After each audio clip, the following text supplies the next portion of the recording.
Well, he came here from the Philippines in 1924. He was 22 years old. And he said he wanted to be, as I recall it, a lawyer or a doctor. And he couldn't get a job.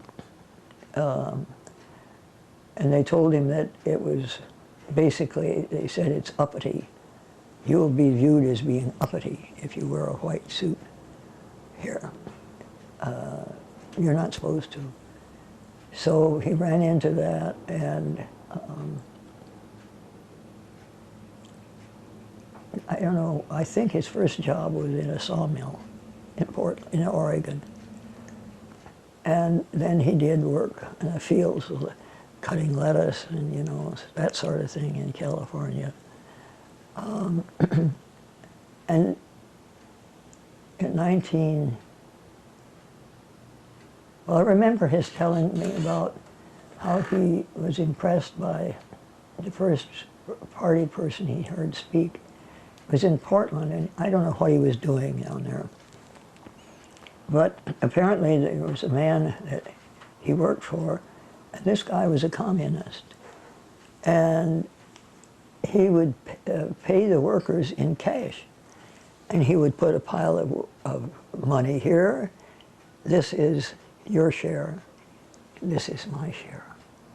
And then he would explain the theory of why he was getting so much. Then there was he told about going to a street corner rally. They were all over the place during the early Depression years.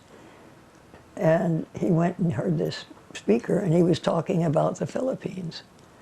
And Ernie couldn't figure out. He went and talked to him afterwards. He said, "How do you know so much about it? You're not Filipino." No, but the man said, "I know the Spanish, you know, way of doing things." So that impressed him.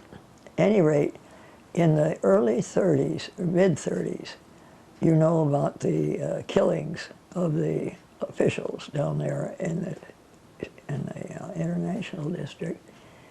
And that was where this buying of jobs was, I mean, it was very well done a lot. And so he got a job. I don't know, wait a minute, no, I guess he didn't. He worked on different sections of the agricultural industry. There was a union called Yukapawa, and there were a couple of others, and he worked in those. And then at World War II, that destroyed some of the people who had been democratizing. They had some people who came in and got jobs, and they had somewhat democratized. But World War II, they lost those folks. So when they came back in the mid to later 40s, Ernie said that he was offered, and he was asked if he would come from Portland and come up here and work for the cannery workers up here. So that's how he got here.